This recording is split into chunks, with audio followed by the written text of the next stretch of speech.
L'appel est arrivé le 18 décembre. Comme j'étais en réunion du conseil d'administration, en train de discuter de nos projections pour le 4e trimestre, je l'ai laissé aller sur la messagerie vocale. Quand la réunion s'est terminée à 16h30, j'ai vu 3 appels manqués de ma sœur cadette, Rachel, et un texto qui disait « Appelle-moi à propos de Noël ». Je suis entré dans mon bureau d'angle, au 14e étage de la tour de recherche du Boston Medical Center, et j'ai rappelé. Finalement, Rachel a répondu, l'irritation perçante dans sa voix. « Ça fait des heures que j'essaie de te joindre. J'étais en réunion du conseil. Qu'est-ce qui se passe ? C'est à propos du réveillon de Noël, la fête annuelle de maman et papa. Elle a fait une pause. Il faut que tu ne viennes pas cette année. J'ai posé mon café. Pardon ? Écoute, n'en fais pas toute une histoire. C'est juste que, mon petit ami vient. Le docteur Marcus Chin. Il est chirurgien cardiothoracique au Mass General, et c'est quelqu'un d'important. On envisage de le nommer chef de service, et je lui ai parlé de notre famille, je lui ai dit à quel point nous réussissons tous. Le cabinet comptable de papa, l'entreprise de design d'intérieur de maman, moi qui travaille dans la vente de produits pharmaceutiques. Sa voix s'est éteinte. Mais pas de moi.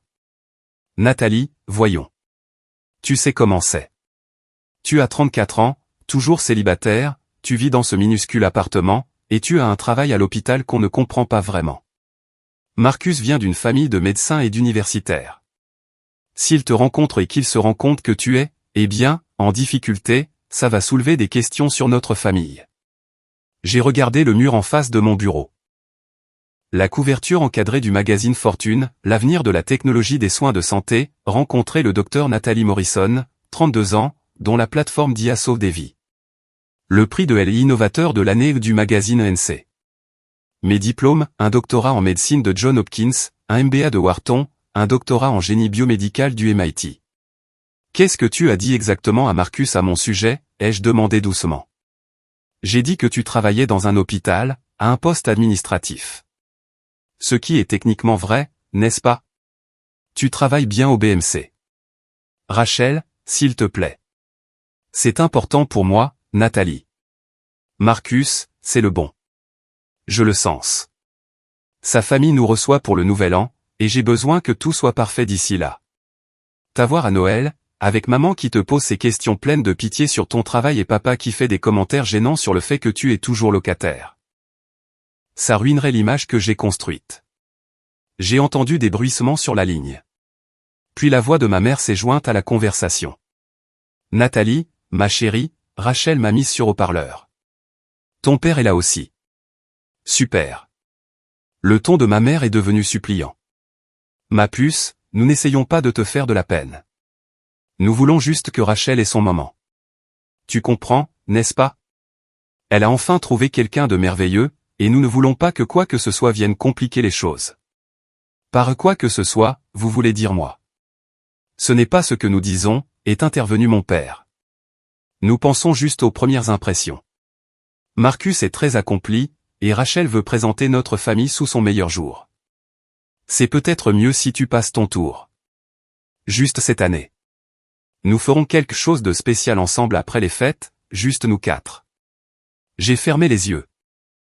Donc, vous êtes tous d'accord pour dire que je suis trop embarrassante pour assister à la fête de Noël de ma propre famille. Ne sois pas dramatique, a sèchement répliqué Rachel. Nous essayons d'être pratiques. Tu as toujours été la sensible, à tout ramener à toi. D'accord, ai-je dit. Silence. Tu es d'accord avec ça. Ma mère semblait surprise. Vous avez clairement exposé votre position. Je ne viendrai pas au réveillon de Noël. Y a-t-il autre chose ?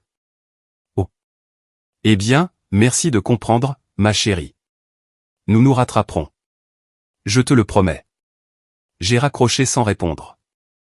Mon assistant, David, a frappé et a passé la tête dans l'embrasure de la porte. Docteur Morrison, le docteur Chin du Mass General vient de confirmer son rendez-vous de consultation pour le 27. Il évalue notre IA de surveillance cardiaque pour son service. J'ai levé brusquement les yeux. Docteur Marcus Chin ? Chirurgie cardiothoracique ? David a vérifié sa tablette. C'est bien lui. Apparemment, il a entendu parler de notre plateforme à la conférence de l'American Heart Association et il veut voir une démo. Le chef de service a spécifiquement demandé que vous vous en occupiez personnellement. Il dit que Chin pourrait nous apporter toute la clientèle du programme cardiaque du Mass Général. Mes mains étaient stables tandis que j'ouvrais mon agenda. À quelle heure ? 14 heures, le 27 décembre. J'ai bloqué votre après-midi. Parfait. Merci, David. Après son départ, j'ai cherché le profil du docteur Marcus Chin, faculté de médecine de Harvard, major de sa promotion. Internat en chirurgie cardio-thoracique à Johns Hopkins. De nombreuses publications sur les procédures cardiaques minimalement invasives. Actuellement pressenti pour le poste de chef du service de chirurgie cardio-thoracique au Mass Général à 37 ans. Des références impressionnantes. Il n'avait aucune idée qu'il sortait avec la sœur de la femme dont il venait évaluer la technologie. La femme que sa petite amie avait jugée trop embarrassante pour être rencontrée. En grandissant, j'ai toujours été la bizarre. Rachel avait 2 ans de moins, elle était pétillante et sociable. La fille qui ramenait à la maison des trophées de cheerleading et des couronnes de reine du bal. Elle avait fait des études de communication, s'était lancée dans la vente de produits pharmaceutiques, gagnait confortablement sa vie, et vivait dans un appartement branché à Cambridge que nos parents l'aidaient à payer. J'avais été l'enfant maladroite qui passait ses week-ends à la bibliothèque, qui avait obtenu une bourse complète pour le MIT à 16 ans, qui avait obtenu une triple licence à 19 ans. Pendant que Rachel s'inscrivait dans des sororités, je publiais des articles de recherche. Pendant qu'elle sortait avec des joueurs de football, j'étais en fac de médecine. Mes parents n'avaient jamais vraiment su quoi faire de moi. Tu es si sérieuse tout le temps, disait maman. Tu ne peux pas simplement te détendre et profiter de la vie comme ta sœur ? La version de papa, tout le monde n'a pas besoin de 3 diplômes, Nathalie. Parfois, il faut savoir quand ça suffit. J'avais terminé mon doctorat en médecine à Johns Hopkins à 24 ans, puis un doctorat en génie biomédical au MIT, puis un MBA à Wharton tout en travaillant comme chirurgienne traumatologue au Boston Medical Center. À 28 ans, j'avais fait un burn-out complet. J'avais été aux urgences pendant 36 heures d'affilée quand j'ai perdu une patiente, une jeune fille de 15 ans atteinte d'une arythmie cardiaque non détectée. Son électrocardiogramme avait semblé normal. Le temps que nous nous rendions compte que quelque chose n'allait pas, il était trop tard. Je m'étais assise dans la salle de repos à 4 heures du matin, fixant son dossier, en pensant, il doit y avoir une meilleure façon de faire. C'est là que j'ai commencé à développer Kerlin KI. Le concept était simple, une plateforme d'intelligence artificielle qui surveillait en continu les signes vitaux des patients, reconnaissait des schémas subtils que les humains manquaient, et prédisait les complications avant qu'elles ne deviennent catastrophiques. L'exécution était d'une complexité brutale, algorithme, apprentissage automatique, essais cliniques, approbation de la FDA, intégration hospitalière. J'avais utilisé mes économies, soit 400 000 $ provenant de mon travail de chirurgienne et d'investissement judicieux, pour construire le premier prototype. 18 mois plus tard, nous avions notre premier client, un petit hôpital communautaire dans le Vermont. En 3 ans, nous avions 60 hôpitaux dans 12 États. En 5 ans, nous avions évité plus de 2400 décès de patients documentés. Le chiffre d'affaires de l'année dernière, 180 millions de $. Valorisation actuelle de l'entreprise, 3,2 milliards de $. J'en détiens 68%. Forbes m'avait appelé la chirurgienne qui sauve plus de vies en dehors du bloc opératoire qu'elle n'aurait jamais pu le faire à l'intérieur.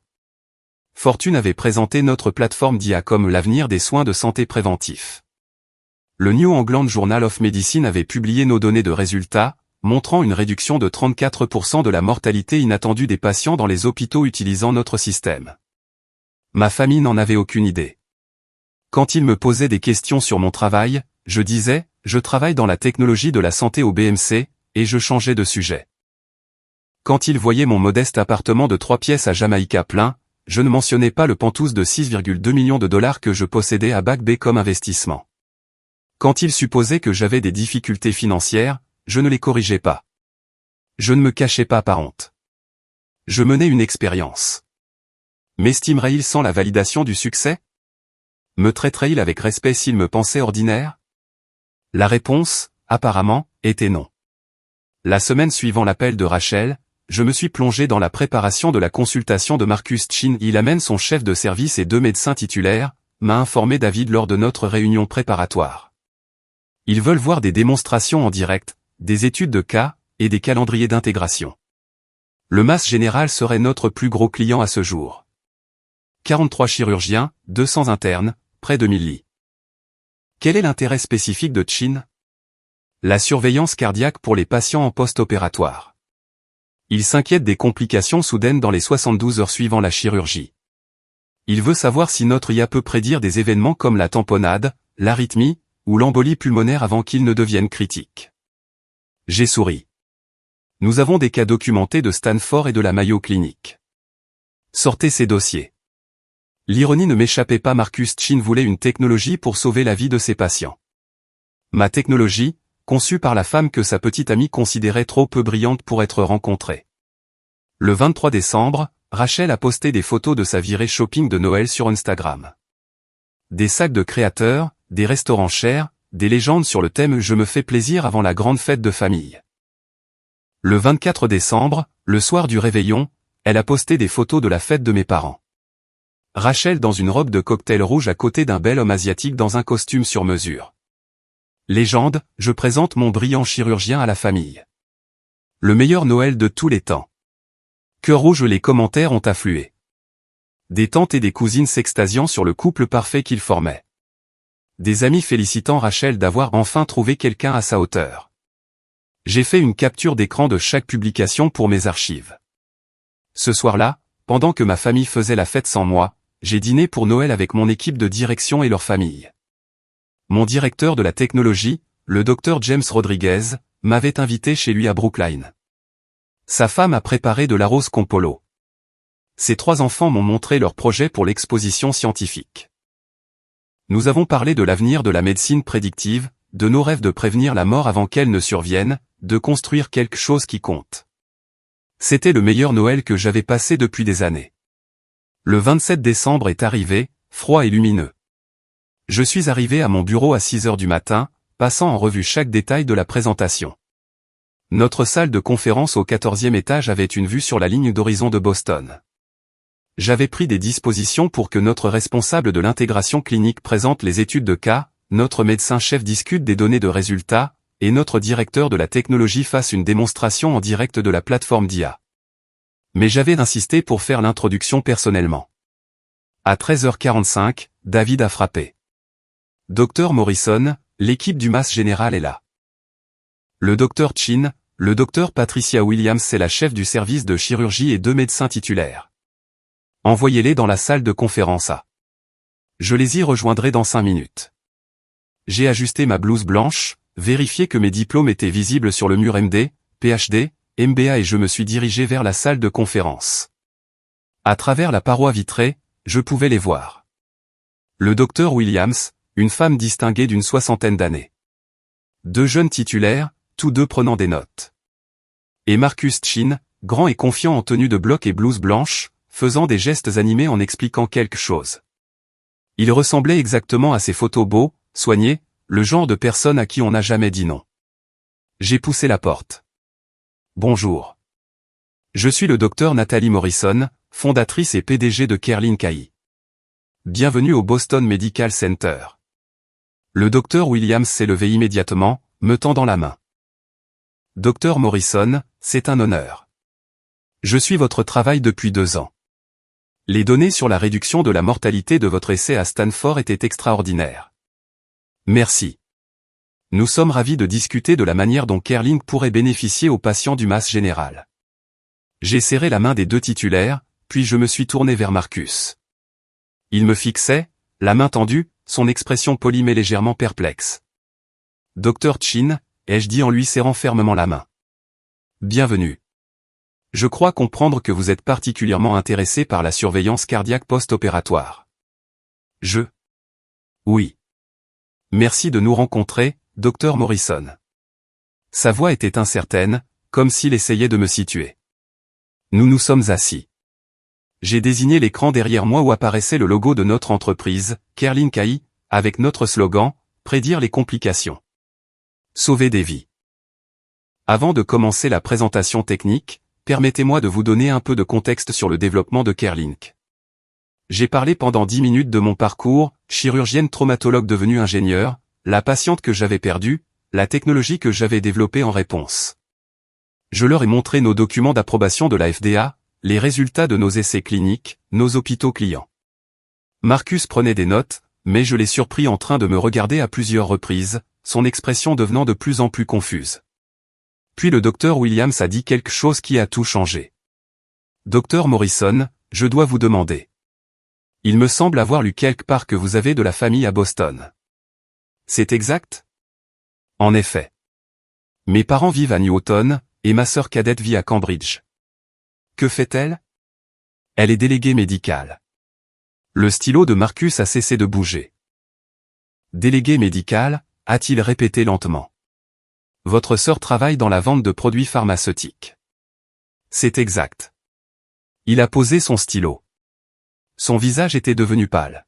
« Quel est le nom de votre sœur ? » J'ai croisé son regard directement. « Rachel Morrison. » Le silence est devenu absolu dans la pièce. Marcus s'est levé si brusquement que sa chaise a roulé en arrière. « Vous êtes la sœur de Rachel. »« Nathalie, la sœur de Rachel. »« C'est bien moi. » « Mais elle a dit que vous travailliez dans l'administration hospitalière. »« Un poste de débutante. »« Elle a dit que vous étiez. » Il n'a pas pu finir sa phrase. Le docteur Williams nous a regardés, confuse. Y a-t-il un problème ? La voix de Marcus est sortie étranglée. Rachel est ma petite amie. J'ai rencontré sa famille le soir du réveillon de Noël. Elle m'a dit qu'elle avait une sœur qui n'était pas là parce qu'elle devait travailler. Elle a dit que vous aviez un petit boulot à l'hôpital et que vous ne faisiez pas vraiment partie de la réussite familiale. Les deux médecins titulaires se sont agités, mal à l'aise. J'ai gardé une voix professionnelle. Je vois. Dr Chin, je tiens à vous assurer que votre relation avec ma sœur n'a aucune incidence sur cette consultation. Vous êtes ici pour évaluer une technologie qui pourrait bénéficier à vos patients. C'est tout ce qui compte. Vous êtes la PDG, a-t-il dit faiblement. Vous avez fondé cette entreprise. Vous êtes la femme sur la couverture du magazine Fortune. C'est bien moi. Rachel a dit. Elle m'a dit que vous étiez en difficulté. Que vous viviez dans un minuscule appartement et que vous aviez un travail que personne dans la famille ne comprenait. C'est pour ça que vous n'étiez pas à Noël. Elle a dit que votre présence allait. Point lui donnerait une mauvaise impression de sa famille, ai-je terminé. Oui, je suis au courant de son raisonnement. Le docteur Williams s'est éclairci la gorge. Peut-être devrions-nous reporter cette réunion. Ce ne sera pas nécessaire, ai-je dit calmement. Dr Chin, je comprends que ce soit gênant, mais vous êtes venu ici pour évaluer si Kerlin Kai peut aider vos patients en cardiologie post-opératoire. Pouvons-nous nous concentrer là-dessus ? Marcus s'est laissé retomber sur sa chaise. Ses mains tremblaient. Je dois appeler Rachel. Vous pourrez l'appeler après la réunion. Pour l'instant, j'ai 3 des meilleurs médecins du Mass Général dans cette pièce, et j'aimerais vous montrer une technologie qui pourrait sauver des vies. Sauf si vous préférez partir. Il m'a regardé, puis a regardé le docteur Williams, puis de nouveau moi. Non, a-t-il dit finalement. Non, je veux voir la présentation. Pendant les 90 minutes qui ont suivi, je leur ai tout présenté. Des études de cas montrant notre IA prédisant une tamponnade cardiaque 47 minutes avant l'apparition des symptômes cliniques. Des données de la Mayo Clinic démontrant une réduction de 41% des embolies pulmonaires post-opératoires. Des démonstrations en direct de notre plateforme identifiant des arythmies subtiles qui n'auraient pas été détectées avant le prochain électrocardiogramme programmé. Marcus a posé des questions pointues et intelligentes. C'était un bon médecin. Je pouvais le voir, il se souciait de ses patients, comprenait la technologie, reconnaissait son potentiel. Mais toutes les quelques minutes, son regard se portait sur le mur derrière moi, où la couverture du magazine Fortune était accrochée dans un cadre. Mon visage, plus jeune mais reconnaissable, avec le titre « L'innovatrice de l'année dans le secteur de la santé, la chirurgienne qui a conçu une IA pour sauver des vies ». Quand la présentation s'est terminée, le docteur Williams était rayonnante. C'est exactement ce dont nous avons besoin. Docteur Morrison, j'aimerais lancer un programme pilote immédiatement. 40 lits dans notre unité de soins intensifs cardiaques, un essai de 3 mois, avec pour objectif une intégration complète. Si les résultats correspondent à vos données, nous pouvons vous faire une proposition d'ici vendredi. Excellent. Elle s'est levée, me serrant chaleureusement la main. C'est l'une des présentations les plus impressionnantes que j'ai vues. Vos parents doivent être incroyablement fiers. La température de la pièce a chuté de 10 degrés. J'ai souri poliment. Je suis sûr qu'ils le seraient s'ils savaient ce que je fais dans la vie. Le docteur Williams a cligné des yeux. Ils ne savent pas? C'est compliqué. Les dynamiques familiales le sont souvent. Je me suis tourné vers Marcus. Dr Chin, merci de nous avoir apporté cette opportunité. J'ai hâte de travailler avec le MAS général. Il s'est levé, son visage un mélange de choc, de honte, et de quelque chose d'autre que je ne pouvais pas identifier.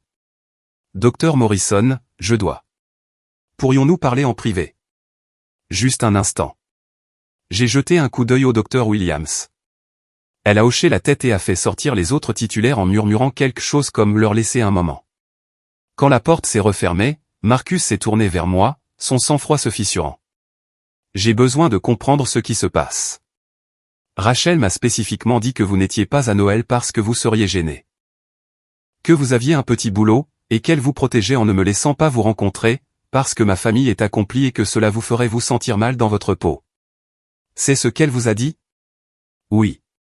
Et maintenant, je découvre que vous êtes la PDG d'une entreprise du Fortune 500, avec 3 diplômes et une société valant des milliards, que vous avez sauvé des milliers de vies. Qu'est-ce qui se passe, bon sang? Je me suis appuyé contre mon bureau. Marcus, ce qui se passe, c'est que ma sœur a décidé que j'étais une source d'embarras pour elle. Que le fait que vous me rencontriez ruinerait l'image qu'elle avait construite de notre famille, une famille qui réussit. Elle m'a demandé de ne pas venir à Noël, et j'ai accepté. Mais vous avez plus de succès que n'importe qui dans votre famille. J'en suis consciente. Alors pourquoi ne le lui avez-vous pas dit? Pourquoi ne leur avez-vous rien dit? J'ai croisé son regard. Parce que je voulais voir s'il m'estimerait sans le succès. S'il me traiterait avec une décence élémentaire en me croyant ordinaire. Et ils m'ont montré que non. Marcus s'est effondré sur une chaise. Oh mon Dieu! Pour mémoire, Marcus, je ne vous en veux pas. Vous avez fait confiance à la description que votre petite amie a faite de sa famille. C'est raisonnable. Mais vous devriez probablement vous demander pourquoi elle a ressenti le besoin de mentir au sujet de sa propre sœur. Son téléphone a commencé à vibrer. Il l'a sorti. C'est Rachel. Elle n'arrête pas d'appeler. Vous devriez répondre. Je suis sûr qu'elle a vu le planning du MAS général et qu'elle a réalisé où vous êtes en ce moment. Il a regardé son téléphone, puis moi. Qu'est-ce que je dois lui dire? La vérité. Que vous avez rencontré sa sœur, que sa sœur n'est pas ce qu'elle a décrit, et que vous avez de sérieuses questions sur les raisons pour lesquelles elle vous a menti. Elle va perdre la tête. Probablement. Il s'est levé, passant les mains dans ses cheveux. Dr Morrison. Nathalie. Je ne sais pas quoi dire. Je suis désolé. J'aurais dû me demander pourquoi vous n'étiez pas à Noël. J'aurais dû insister pour vous rencontrer. J'ai laissé Rachel contrôler le récit, et c'était une erreur. Marcus, vous semblez être un homme bien et un bon médecin. Mais vous sortez avec quelqu'un qui m'a demandé de sauter une fête de famille parce que mon existence nuirait à son image. C'est quelque chose auquel vous devez réfléchir. Il a hoché lentement la tête. Je le ferai. Et peu importe ce qui se passera avec Rachel, je pensais ce que j'ai dit tout à l'heure. Votre technologie est incroyable. Le MAS général en a besoin. Alors nous travaillerons ensemble de manière professionnelle. Ce qui se passe avec ma famille n'a aucune importance. Il est parti, le téléphone vibrant toujours dans sa main. J'ai tenu exactement 40 minutes avant que mon propre téléphone n'explose. Le nom de Rachel s'est affiché à l'écran. J'ai laissé sonner jusqu'à la messagerie vocale. Elle a rappelé immédiatement, puis encore. Au 4e appel, j'ai répondu. Qu'est-ce que tu as fait? Son cri était si fort que j'ai dû éloigner le téléphone de mon oreille. Bonjour, Rachel. Ne me dis pas bonjour, Rachel. Marcus vient de quitter ton bureau complètement paniqué, en disant que tu es une sorte de PDG. Que tu as fondé une entreprise. Que tu es sur des couvertures de magazines. Qu'est-ce qui se passe, bordel? Marcus est venu évaluer la plateforme d'IA de mon entreprise pour le masse général. Ce fut une réunion productive. Ton entreprise. Nathalie, arrête de jouer. Tu travailles dans l'administration hospitalière. Non, Rachel. J'ai fondé et je dirige une entreprise de technologie de la santé. Nous fournissons une surveillance des patients assistés par IA aux hôpitaux. Notre chiffre d'affaires annuel actuel est de 180 millions de dollars. Nous employons 312 personnes. Le mois dernier, Goldman Sachs nous a valorisé à 3,2 milliards de dollars. Silence. Puis, c'est. Ce n'est pas possible. Tu vis dans un appartement minable. Tu n'as jamais d'argent. Tu as un travail ennuyeux à l'hôpital. Je vis dans un 3 pièces à Jamaïca plein parce que j'aime le quartier. Je possède aussi un Penthouse à Back Bay qui vaut 6,2 millions de dollars. Je n'ai jamais d'argent avec vous parce que je t'ai vu emprunter à maman et papa pendant des années sans jamais rembourser. Et je travaille bien dans un hôpital, le Boston Medical Center, où le siège de mon entreprise est situé. Tu mens. Non. Cherche Nathalie Morrison Kerlin Caillé sur Google et vois par toi-même. J'ai entendu des bruits de clavier, puis une inspiration brusque. Oh mon Dieu, c'est vrai. Tu es. Il y a des articles. Forbes, Fortune. Tu es sur une couverture de magazine.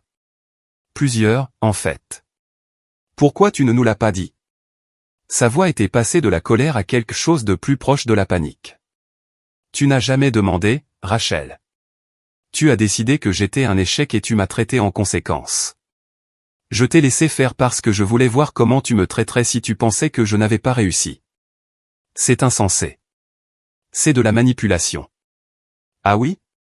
Dis-moi, Rachel, si tu avais su que je dirigeais une entreprise valant plusieurs milliards de dollars, m'aurais-tu des invités de Noël? Silence. C'est bien ce que je pensais. Tu as saboté ma relation. Tu as délibérément rencontré Marcus pour m'humilier. Marcus a demandé une consultation il y a 6 semaines, bien avant que je sache qu'il était ton petit ami. Je n'avais aucune idée de qui il était jusqu'à ce que son nom apparaisse sur mon agenda. Contrairement à toi, je ne structure pas ma vie professionnelle autour des drames familiaux. Il est furieux contre moi. Il remet en question tout ce que je lui ai dit sur notre famille. Peut-être que tu n'aurais pas dû lui mentir. Je n'ai pas menti. J'ai présenté les choses d'une certaine manière. Tu travailles bien dans un hôpital. Tu vis bien dans un appartement modeste. Ce ne sont pas des mensonges. Tu lui as dit que j'étais trop embarrassante pour être rencontrée. Que ma présence à Noël donnerait une mauvaise impression de notre famille. Que j'étais en difficulté et que tu me protégeais. Ça, ce sont des mensonges, Rachel. Je l'ai entendu respirer lourdement. Puis la voix de maman en arrière-plan. Rachel, qu'est-ce qui se passe? Laisse-moi lui parler. Maman veut te parler, a dit Rachel. Bien sûr qu'elle le veut. Il y a eu des bruits de pas, puis la voix de maman, tendue par la confusion. Nathalie? Rachel est très contrariée. Elle dit que tu as rencontré Marcus aujourd'hui et que tu lui as raconté une histoire comme quoi tu serais une PDG. Ce n'est pas une histoire, maman. Je suis une PDG. J'ai fondé une entreprise de technologie de la santé il y a 7 ans. Nous sauvons des vies en utilisant l'intelligence artificielle. C'est un grand succès. Ma chérie, je ne comprends pas. Tu n'as jamais mentionné tout ça. Vous n'avez jamais demandé. Vous avez supposé que j'étais en difficulté, et je vous ai laissé le supposer parce que je voulais voir comment vous me traiteriez. Ce n'est pas juste. Nous t'avons toujours soutenu. Vous m'avez désinvité de Noël parce que Rachel pensait que j'embarrasserais son petit ami. Vous avez choisi son image plutôt que mon inclusion dans ma propre famille. Ce n'est pas du soutien, maman. Nous essayons d'aider Rachel à faire bonne impression. En me cachant? En présentant votre famille comme une réussite tout en excluant la fille qui a réellement construit quelque chose? En quoi est-ce que ça aide qui que ce soit, exactement? La voix de papa s'est jointe à la conversation. Nathalie, ta mère et moi sommes très confus. Rachel nous a montré ses articles sur toi. Ils disent que tu vaux des milliards. C'est vrai? Mon entreprise est valorisée à 3,2 milliards de dollars. J'en détiens 68%. Donc oui, ma participation vaut environ 2,17 milliards sur le papier. Silence complet. Puis, papa, 2 milliards? Approximativement. Et tu n'as jamais pensé à en parler à ta famille? Je l'ai mentionné à plusieurs reprises, papa. Je vous ai dit que je travaillais dans la technologie de la santé. Je vous ai dit que je construisais quelque chose d'important.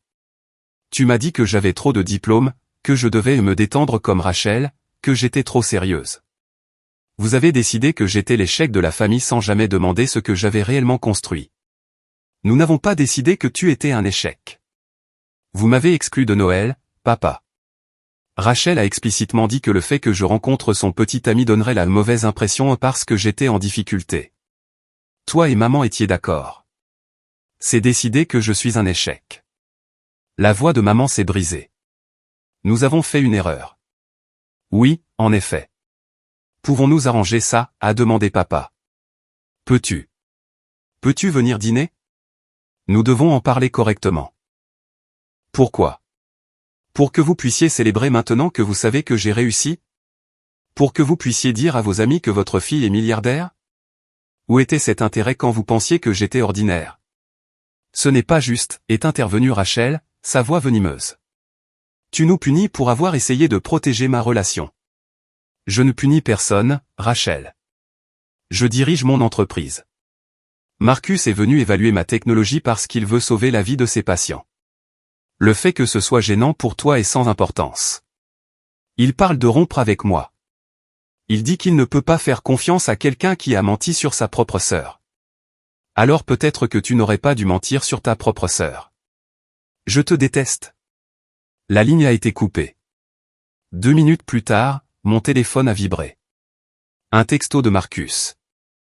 Je suis désolé pour Rachel. Pour ce que ça vaut, je lui ai dit que c'était fini. Je ne peux pas être avec quelqu'un qui traite sa famille de cette façon. Merci pour votre honnêteté. Au plaisir de travailler ensemble professionnellement. J'ai répondu, je suis désolé que ça se termine ainsi. Vous méritez quelqu'un qui valorise l'intégrité. J'aurai la proposition pour le mass général prête d'ici vendredi. Le lendemain matin, mes parents se sont présentés à mon bureau.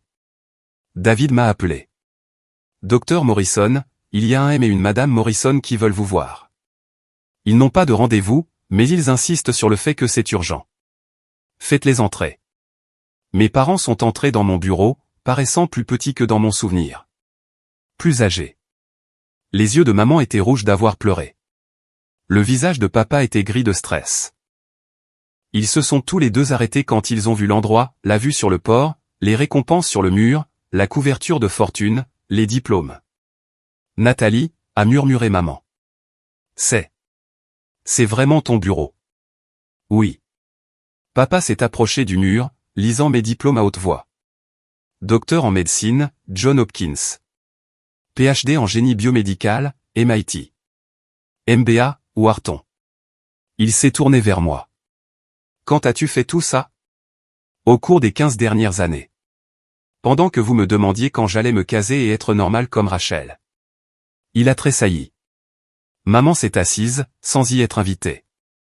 Marcus a rompu avec Rachel hier soir. Elle est dévastée. Je suis désolé de l'apprendre. Vraiment? La voix de maman est devenue sèche. Tu n'as pas l'air désolé. Tu as l'air satisfaite. Je suis désolé que Rachel soit blessée. Je ne suis pas désolé que Marcus ait réalisé qu'elle lui a menti. Vous m'avez exclu d'une fête de famille parce que Rachel pensait que je l'embarrasserais.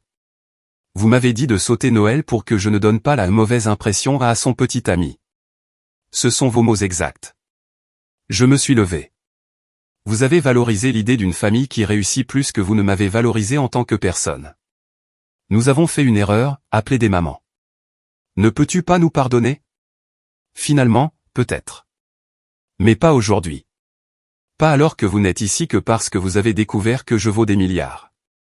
Si Marcus n'était pas entré dans ce bureau, s'il n'avait pas dit à Rachel qui j'étais vraiment, vous penseriez toujours que je suis l'échec de la famille. Vous seriez encore en train de planifier de futures fêtes sans moi pour protéger l'image de Rachel. Les épaules de papa se sont affaissées. Que pouvons-nous faire pour arranger ça?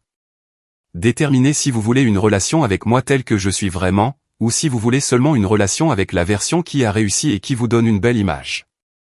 J'ai regardé ma montre. Maintenant, si vous voulez bien m'excuser, j'ai du travail. Nathalie. David vous raccompagnera. Ils sont partis sans un mot de plus. Cet après-midi-là, j'ai reçu un texto de Rachel. J'espère que tu es contente. Tu as détruit ma relation et monté maman et papa contre moi. Tu as toujours été jalouse que je sois la préférée, et maintenant tu utilises ton argent pour nous punir tous. Je n'ai pas répondu. 3 jours plus tard, le MAS général a signé un contrat de programme pilote de 24 millions de dollars. Le Dr Williams m'a envoyé une note personnelle. Dr Morrison, merci pour votre professionnalisme durant ce qui a dû être une situation incroyablement gênante. Votre intégrité en dit long. Au plaisir de sauver des vies ensemble. Le réveillon du Nouvel An est arrivé tranquillement.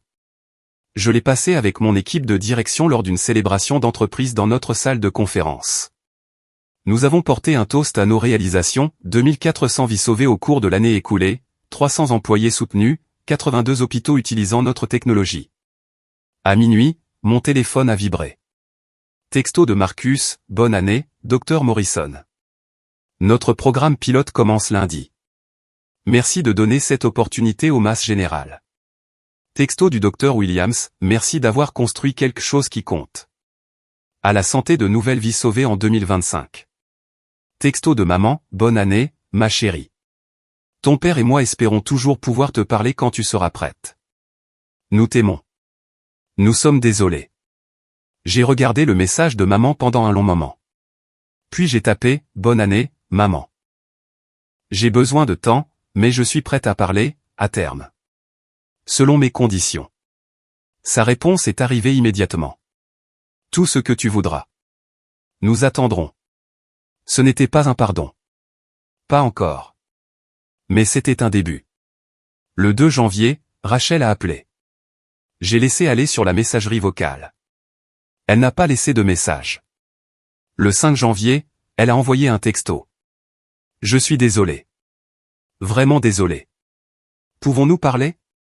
J'ai répondu, pas encore. Peut-être un jour, mais pas encore. Le 8 janvier, le New England Journal of Medicine a publié notre dernière étude de résultats. Le titre, une plateforme d'IA réduit la mortalité hospitalière de 34%, une analyse multicentrique. Ce soir-là, mes parents ont envoyé une carte à mon bureau. À l'intérieur, de l'écriture de papa, nous avons lu l'article. Nous sommes fiers de toi. Nous aurions toujours dû l'être. Nous sommes désolés de ne pas avoir demandé plus tôt. Avec tout notre amour, maman et papa. J'ai posé la carte sur mon bureau à côté de la couverture de fortune. Le 15 janvier, j'ai pris un café avec Marcus dans un café près du BMC. Comment se passe le pilote? Ai-je demandé. Incroyable. Nous avons déjà détecté 3 complications que votre IA avait prédites avant l'apparition des symptômes cliniques. Un patient serait mort si nous n'étions pas intervenus à temps. Il a fait une pause. Vous sauvez des vies, Nathalie. De vraies vies. C'est pour ça que je l'ai conçu. Je voulais m'excuser à nouveau de ne pas avoir remis en question l'histoire de Rachel. D'avoir accepté un Noël qui vous excluait. J'aurais dû savoir que quelque chose n'allait pas, vous avez fait confiance à votre petite amie. C'est normal. J'ai fait confiance à quelqu'un qui a menti sur sa propre sœur pour se donner une meilleure image. Ce n'est pas normal. Il a pris une gorgée de café. Pour ce que ça vaut, j'ai raconté ce qui s'est passé à mes parents. Ils étaient horrifiés. Ma mère m'a demandé de vous inviter à dîner pour s'excuser au nom de ma famille d'avoir contribué à votre exclusion. J'ai souri. C'est gentil, mais pas nécessaire. Elle insiste. Elle est très traditionnelle en ce qui concerne l'honneur de la famille. Elle se sent en partie responsable. Dites-lui que j'apprécie le geste.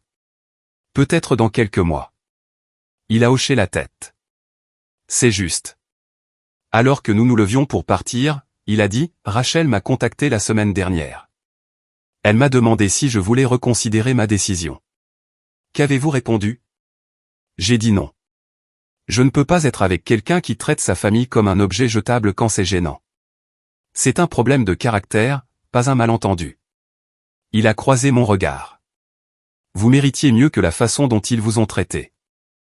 Merci de le voir. N'importe qui aurait vraiment regardé l'aurait vu. Après son départ, je suis retourné à mon bureau. Le soleil de janvier se couchait sur Boston, peignant le port dans des tons d'or et de rose. Mon téléphone a vibré. Texto de David, Dr Morrison, John Hopkins veut programmer un appel. Ils sont intéressés par la mise en œuvre de Kerlink dans tout leur système. 1200 lits. J'ai souri et j'ai répondu, planifiez-le. Cette nuit-là, j'étais assise dans mon penthouse, celui que ma famille ignorait, regardant la ville. Ma ville. La ville où j'avais construit quelque chose qui comptait. Mon téléphone a vibré une dernière fois. Texto de maman, je sais que tu as besoin d'espace, mais je voulais que tu saches. J'ai raconté à tout le monde dans mon club de lecture ce que tu fais. Vraiment. Ton entreprise et les vies que tu as sauvées. J'aurais dû le dire à tout le monde il y a des années. J'aurais dû demander. Je suis désolé de ne pas l'avoir fait.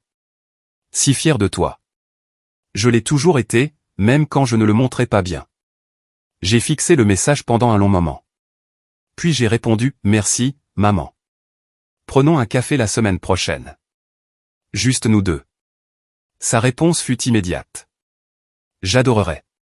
Je serai là quand tu le diras.